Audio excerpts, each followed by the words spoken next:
से प्रस्तुत हैं प्रादेशिक समाचार।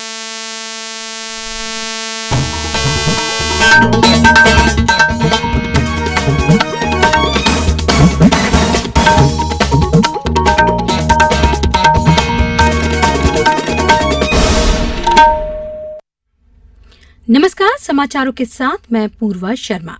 पहले मुख्य समाचार।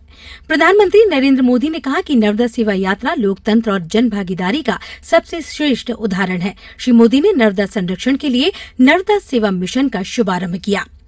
मुख्यमंत्री शिवराज सिंह चौहान ने नर्मदा सेवा यात्रा के समापन पर मां नर्मदा की स्वच्छता का संकल्प दिलाया। प्रदेश में हुए हादसों में 13 लोगों की मौत हो गई और प्रदेश में भीषण गर्मी का दौर जारी। आगामी 3-4 दिनों तक राहत के आसार नहीं। अब समाचार विस्तार से। प्रधानमंत्री नरेंद्र मोदी ने कहा कि लोगों की भागीदारी लोकतंत्र की सबसे बड़ी ताकत है और मध्य प्रदेश में नर्मदा सेवा यात्रा की सफलता इसका एक उदाहरण है। अनूपपुर जिले के अमरकंटक में आज नर्मदा सेवा यात्रा के समापन समारोह में प्रधानमंत्री ने कहा कि नर्मदा सेवा यात्रा एक अद्वितीय मिशन है। उन्होंने इसमें भाग लेने वाले सभी लोगों का नमन किया। श्री मोदी ने नर्मदा जैसी नदियों को बचाने की आवश्यकता पर जोर दिया, जो कई वर्षों से लोगों की जीवन रेखा बनी हुई है। इस अवसर पर प्रधानमंत्री ने नदी संरक्षण के लिए एक रोड मैप नर्मदा सेवा मिशन की भी शुरुआत की। जिस मां नर्मदा ने हमें बचाया था, आज हमें उस मां नर्मदा को बचाने के लिए पसीना बहाने की नौबत आई। हमारे पूर्वजों ने जो तप किया, उसी का परिणाम है कि आज हम नर्मदा मैया का लाभ ले रहे हैं। आज हम जो पुरुषार्थ करेंगे, आने वाली अनेक पीढ़ियां हमें याद करेगी कि कोई एक वक्त था जब मां नर्मदा को बचाने के लिए पेड़ पौधों की मदद लेकर के फिर से एक बार मां नर्मदा को पुनर्जीवन दिया गया। नर्मदा तट पर बसे हुए हर नागरिक को हृदय से बधाई देता हूं। यात्रा समाप्त हुई, यज्ञ आरंभ हुआ। यज्ञ में आहुति देनी पड़ती है। मुझे विश्वास है ये नर्मदा के उज्जवल भविष्य का यज्ञ आप सबके सफल प्रयत्नों से अवश्य नई ऊंचाइयों को प्राप्त करेगा।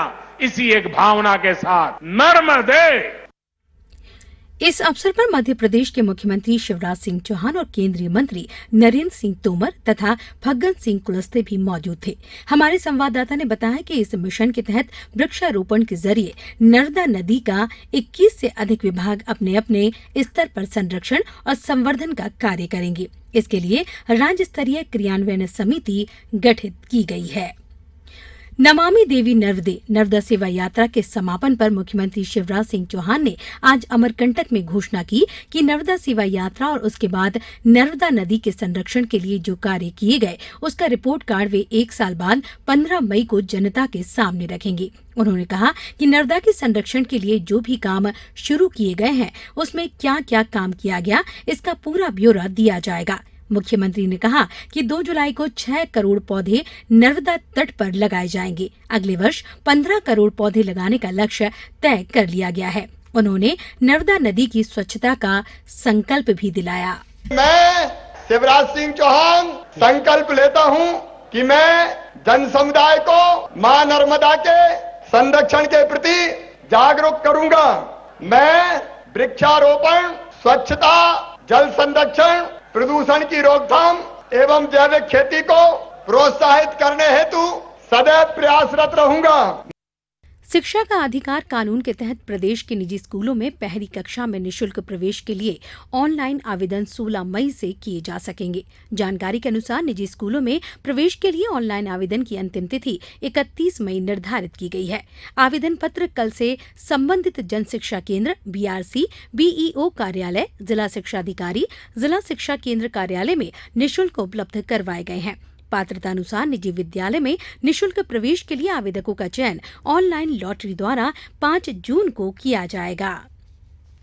राजस्व मंत्री उमाशंकर गुप्ता ने आज राजधानी के जयप्रकाश चिकित्सालय का औचक निरीक्षण किया।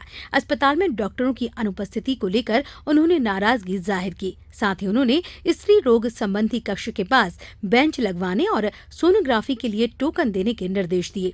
इस दौरान हितग्राही द्वारा विकलांगता प्रमाण पत्र नहीं मिलने की शिकायत पर उन्होंने अधीक्षक को आवश्यक निर्देश दिए। रायसेन जिले में प्राकृतिक आपदाओं से बचने के लिए राहत और बचाव कार्य की कलेक्टर ने पूर्व तैयारियों को लेकर बैठक की।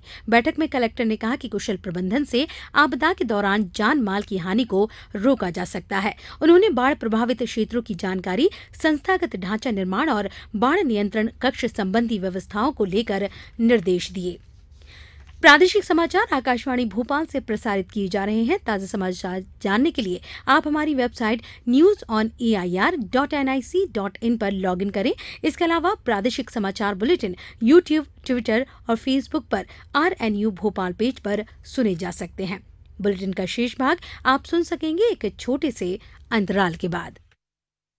मैं सोच रहा हूँ अपनी मुनिया के लिए एक सोने का हार बनवा दूं। ये पूरी जिंदगी उसके साथ रहेगा। और उसकी पढ़ाई के लिए हर महीने थोड़ा पैसा जमा करते हैं।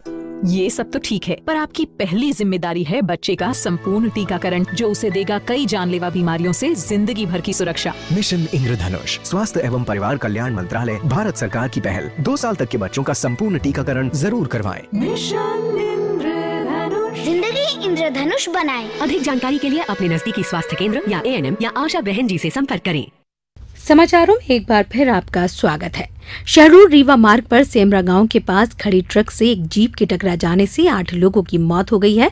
2 लोग गंभीर रूप से घायल हो गए हैं, जिन्हें जिला अस्पताल में भर्ती कराया गया है। बताया जा रहा है कि मृतक रीवा से छत्तीसगढ़ की ओर जा रहे थे। उधर डिंडौरी जिले के रामनगर गांव से नर्मदा सेवा यात्रा में आज भाग लेने अमरकंटक आ रहे लोगों से भरे एक वाहन के अनियंत्रित होकर दुर्घटनाग्रस्त हो जाने से उसमें सवार 3 यात्रियों की मौत हो गई, जबकि लगभग 5 लोग घायल बताए जा रहे हैं, जिन्हें करंजिया के अस्पताल में भर्ती कराया गया है। वहीं कटनी जिले से अमरकंटक जा रही यात्री बस पलटने से 2 पंचायत सचिवों की मौत हो गई।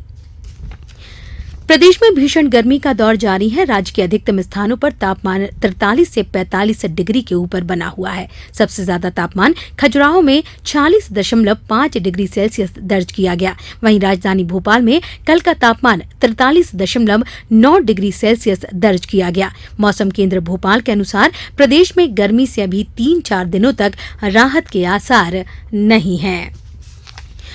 मुरैना में हाल ही में एक किराना व्यवसायी की लूट के इरादे से की गई हत्या के आरोपियों की गिरफ्तारी की मांग को लेकर आज एक बार फिर व्यापारियों ने बाजार बंद रखे। व्यापारियों ने पुलिस प्रशासन से हत्यारों की गिरफ्तारी की मांग की है। गौरतलब है कि गत मंगलवार को शहर के बीच सब्जी मंडी क्षेत्र में 3 नकाबपोश बदमाशों ने लूट के इरादे से 2 किराना व्यवसायियों को गोली मार दी थी, जिससे एक व्यवसायी की मौके पर ही मौत हो गई थी, जबकि दूसरा व्यवसायी गोली लगने से गंभीर रूप से घायल हो गया था। उसका ग्वालियर के अस्पताल में उपचार चल रहा है। शिवपुरी में भीषण गर्मी के चलते जल संकट बढ़ गया है। यहाँ तापमान 42 डिग्री सेल्सियस के पार पहुंचने के कारण 200 से अधिक ट्यूबवेलों में जल स्तर नीचे चला गया है। इस संकट को देखते हुए नगरपालिका ने सभी वार्डों में 100 टैंकरों के जरिए जल आपूर्ति शुरू की है। 1 जून से उर्वरक की खरीदी के लिए किसानों को अपना स्वयं का आधार कार्ड लेकर आना आवश्यक होगा। इस नई व्यवस्था के तहत आधार कार्ड होने और किसान का अंगूठा लगाने पर ही खाद मिल सकेगा। ये जानकारी किसानों की सहकारी संस्था इफ्को द्वारा सहकारी समितियों के प्रबंधक और खाद उर्वरक निजी विक्रेताओं और कृषि विभाग के मैदानी अमले को दी जाएगी। अब कुछ समाचार संक्षेप में। आगरमालवा के एक गांव में खदान धंसने से एक बालिका की मौत हो गई, जबकि एक महिला और बालिका गंभीर रूप से घायल हो गए हैं, जिन्हें उपचार के लिए उज्जैन भेजा गया है। शिवपुरी जिले में समर्थन मूल्य पर गेहूं का अभी तक 1,23,654 मीट्रिक टन उपार्जन किया जा चुका है। 27 मई तक गेहूं उपार्जन का कार्य जारी रहेगा। और स्वच्छ भारत मिशन के तहत होशंगाबाद जिले में शौचालय निर्माण का कार्य तेजी से किया जा रहा है। जिला पंचायत अधिकारी ने कहा कि शौचालय होने के बावजूद उपयोग न करने वाले 1 दर्जन BPL परिवारों के नाम BPL सूची से हटा दिए गए हैं। अंत में मुख्य समाचार एक बार फिर। प्रधानमंत्री नरेंद्र मोदी ने कहा कि नर्मदा सेवा यात्रा लोकतंत्र और जन भागीदारी का सबसे श्रेष्ठ उदाहरण है। श्री मोदी ने नर्मदा संरक्षण के लिए नर्मदा सेवा मिशन का शुभारंभ किया। मुख्यमंत्री शिवराज सिंह चौहान ने नर्मदा सेवा यात्रा के समापन पर मां नर्मदा की स्वच्छता का संकल्प दिलाया। प्रदेश में हुए हादसों में 13 लोगों की मौत हो गई और प्रदेश में भीषण गर्मी का दौर जारी। आगामी 3-4 दिनों तक राहत के आसार नहीं। इसके साथ ही प्रादेशिक समाचार का ये बुलेटिन समाप्त हुआ। नमस्कार।